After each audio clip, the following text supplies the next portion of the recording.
অজ্ঞানতিমিরান্ধস্য জ্ঞানাঞ্জনশলাকায় চক্ষুরুন্মিলিतं যেন তস্मै শ্রী গুরবে নমঃ।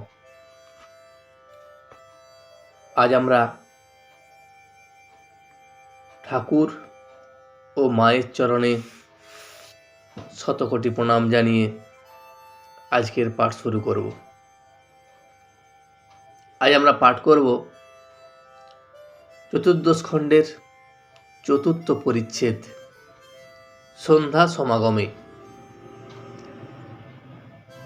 ক্রমে সন্ধ্যা হইল, সিন্ধুবক্ষে যথায় অনন্তের নীল ছায়া পড়িয়াছে। নিবিড় অরণ্য মধ্যে অম্বরস্পর্শী পর্বত শিখরে, বায়ু বিকম্পিত নদীর তীরে, দিক দিগান্তব্যাপী প্রান্তর মধ্যে ক্ষুদ্র মানবের সহজেই ভাবান্তর হইল। যখন সন্ধ্যা হইল তখন কোথায় মনে হলো যেন সিন্ধুবক্ষে নীল ছায়া পড়িয়াছে, সেটা অরণ্য মধ্যেও এবং পর্বত শিখরও। নদীর তীরে যে বায়ু সে যেমন কম্পিত হয়ে চলেছে, এই ক্ষুদ্র মানবের এখানে ভাবান্তর হইল। এই সূর্য চলাচল বিশ্বকে আলোকিত করিতেছেন, কোথায় গেলেন? এতক্ষণ যে সূর্য চারিদিকে আলোয় ভরিয়ে দিয়েছিল, সেই সূর্য এখন কোথায় চলে গেলেন? বালক ভাবিতেছে, আবার ভাবিতেছেন বালক স্বভাবাপন্ন মহাপুরুষ। সন্ধ্যা হইল, কি আশ্চর্য! কে এরূপ করিল? এই যে সন্ধ্যা হচ্ছে, দিনের থেকে সন্ধ্যা চারিদিকে আলোয় আলোকিত হয়েছিল, সেটা অন্ধকার হয়ে গেল। এই জিনিস, এই আশ্চর্য ব্যাপার কে করিল? পাখিরা পাদব শাখা আশ্রয় করিয়া রব করিতেছে। মানুষের মধ্যে যাহাদের চৈতন্য হইয়াছে, তাহারও সেই আদি কবি কারণের কারণ পুরুষোত্তমের নাম করিতেছেন। পাখিরা যে যার বাসায় ফিরে সেখানে তারা তাদের রব করিতেছে, এবং মানুষ যাদের চৈতন্য হইয়াছে তাহারা সেই পুরুষোত্তমের নাম করিতেছেন। কথা কহিতে কহিতে সন্ধ্যা হইল। ভক্তেরা যে যে আসনে বসিয়াছিলেন, তিনি সেই আসনে বসিয়া রইলেন। এত কথা হলো, কথা হতে হতে সন্ধ্যা হয়ে গেল। কিন্তু সে কথার এমনই গুণ যে ভক্তেরা যেখানে যে বসিয়াছিলেন সেখান থেকে উঠিয়া যাইতে পারিলেন না, তাহারা একই আসনেই বসিয়া রহিলেন। শ্রী রামকৃষ্ণ মধুর নাম করিতেছেন, সকলে উদ্গ্রীব ও উৎকর্ণ হইয়া আসনেই বসিয়া রইলেন।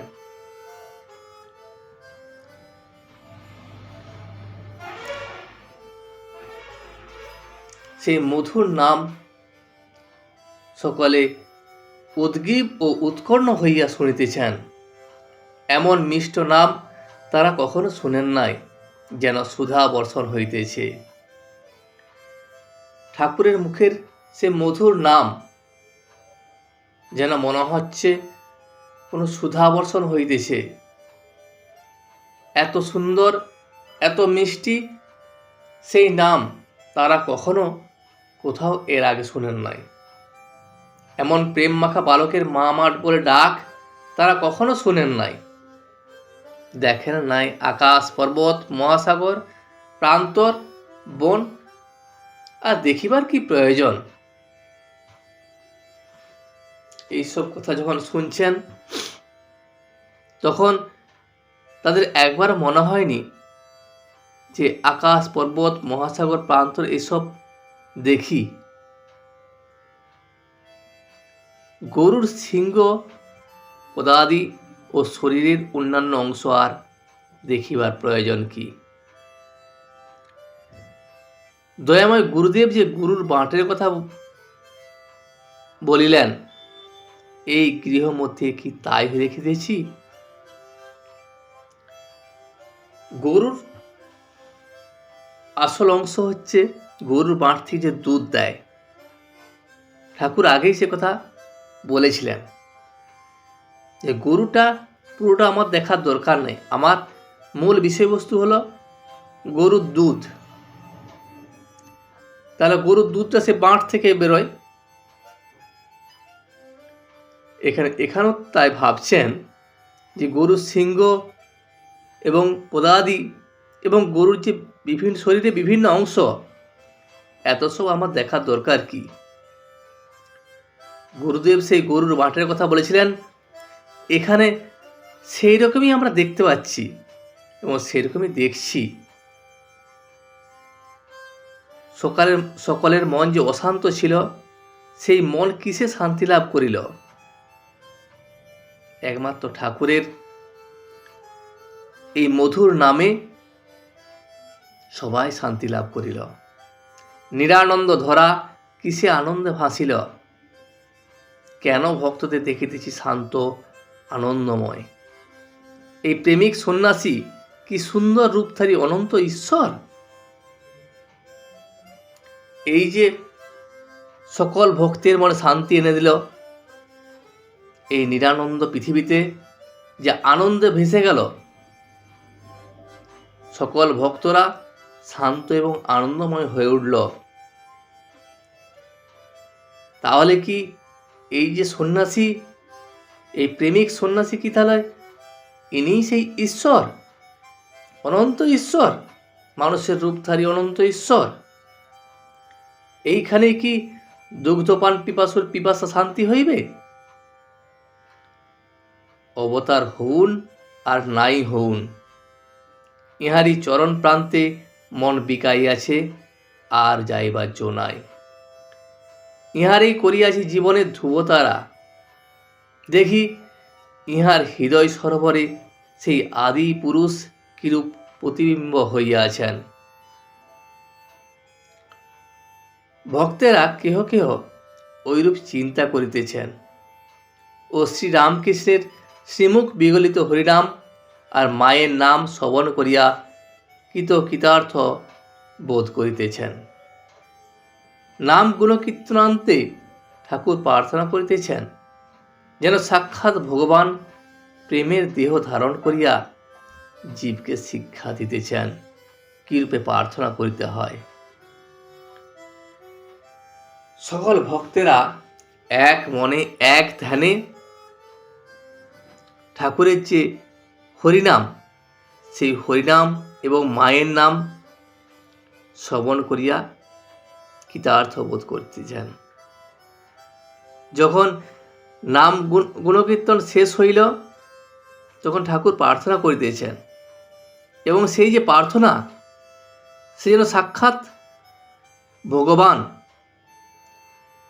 মনুষ্য দেহ ধারণ করিয়া জীবকে শিক্ষা দিতেছেন কিরূপে ঈশ্বরের প্রার্থনা করিতে হয়। তিনি বলিলেন, মা, আমি তোমার শরণাগত, তোমার শ্রী পাদপদ্মে শরণ নিলাম। দেহ সুখ চাই না মা, লোকমান্য চাই না, অষ্টসিদ্ধি চাই না, কেবল এই করো যেন তোমার শ্রী পাদপদ্মে শুদ্ধ ভক্তি হয়, নিষ্কাম অমলা অহেতুকী ভক্তি হয়। আর যেন মা তোমার ভুবন মোহিনী মায়ায় মুগ্ধ না হয়, তোমার মায়ার সংসারে কামিনী কাঞ্চনের উপর ভালোবাসা যেন কখনো না হয়। মা, তোমার বই আর কেউ নাই, আমি ভজনহীন, সাধনহীন, জ্ঞানহীন, ভক্তিহীন, কৃপা করে শ্রী পাদপদ্মে আমায় ভক্তি দাও। ঠাকুরের এই প্রার্থনা যেন মনকে বিগলিত করে তুলেছে। সমস্ত ভক্ত এক মনে সেই প্রার্থনা শুনছেন এবং সেই প্রার্থনা তারা মনে মনে নিজেরাও প্রার্থনা করছেন, কিভাবে প্রার্থনা করতে হয় তা ঠাকুরের কাছ থেকে ভক্তেরা নতুন করে শিখে নিলেন। ঠাকুর এখানে বলছেন, কোনো কিছু আমি চাই না মা, শুধু তোমার শরণাগত হতে চাই, তোমার চরণতলে আমি থাকতে চাই। আমার দেহ সুখ চাই না, আমি লোকমান্য চাই না, অষ্টসিদ্ধিও চাই না, শুধু তোমার পাদপদ্মে শুদ্ধা ভক্তি হয়ে আমি যেন থাকতে পারি, আমার যেন অহেতুকী ভক্তি হয়। তোমার এ পৃথিবীতে যে ভুবন মোহিনী মায়া, সে মায়া যেন আমি ভুলে না যাই, আমি মায়াতে মুক্ত যেন না হই। তোমার এই মায়া সংসার, এই সংসারে ভুল করো যেন আমার কামিনী কাঞ্চনের উপর ভালোবাসা না হয়। তুমি মা এটা আমায় দেখো, তুমি ছাড়া আমার আর কেউ নাই, আমি আর কিচ্ছু জানি না, আমি শুধু তোমাকেই জানি, তোমাকেই চিনি। আমি ভজনা জানি না, আমি সাধনা জানি না, আমি জ্ঞানহীন, আমার জ্ঞান নেই, আমি ভক্তিহীন, আমার ভক্তিও নাই। কৃপা করে শুধু তোমার পাদপদ্মে আমায় ভক্তি দাও। মনি ভাবিতেছেন, ত্রিসন্ধ্যা যিনি তার নাম করিতেছেন, যার মুখ বিনিশ্রিত নাম গঙ্গা তৈলধারার ন্যায় নিরবচ্ছিন্ন, তার আবার সন্ধ্যা কি? মনি পরে বুঝিলেন, লোকশিক্ষার জন্য ঠাকুর মানব দেহ ধারণ করিয়াছেন।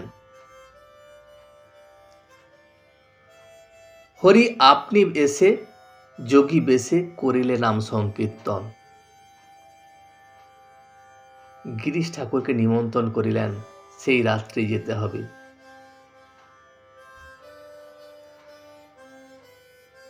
ঠাকুর বলিলেন, রাত্রে হবে না। গিরিশ তখন বললেন, না, যখন ইচ্ছা আপনি যাবেন, আমার আজ থিয়েটারে যেতে হবে, তাদের ঝগড়া মেটাতে হবে। হরি আপনি এসে যোগী বেশে করিলে নাম সংকীর্তন। এখানে ঠাকুরের কথা বলেছেন, ঠাকুর নিজেই এসে এখানে যোগী বেশে নাম সংকীর্তন করলেন।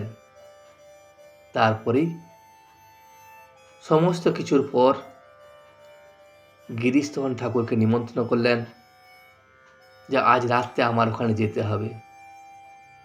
তখন ঠাকুর বললেন, না, আজ রাত্রে আর হবে না। গিরিশ তখন ঠাকুরের উপর আর কিছু না বলে তখন বললেন, আপনার যখন ইচ্ছা হয় আপনি তখনই যাবেন, আমায় একবার থিয়েটারে যেতে হবে তাদের ঝগড়া মেটাতে। আজ এই পর্যন্তই। ভিডিওটি শেষ পর্যন্ত দেখার জন্য আপনাকে অসংখ্য ধন্যবাদ। ভিডিওটি যদি আপনার ভালো লেগে থাকে তাহলে একটা লাইক, কমেন্ট এবং বন্ধুর সাথে শেয়ার করে দেবেন। সাবস্ক্রাইব করে পাশে থাকা বেল আইকনটি বাজিয়ে দেবেন, যাতে আপনাদের নতুন ভিডিওগুলি সর্বপ্রথম আপনার কাছে পৌঁছে যায়। জয় শ্রী রামকৃষ্ণ, জয় শ্রী রামকৃষ্ণ, জয় শ্রী রামকৃষ্ণ।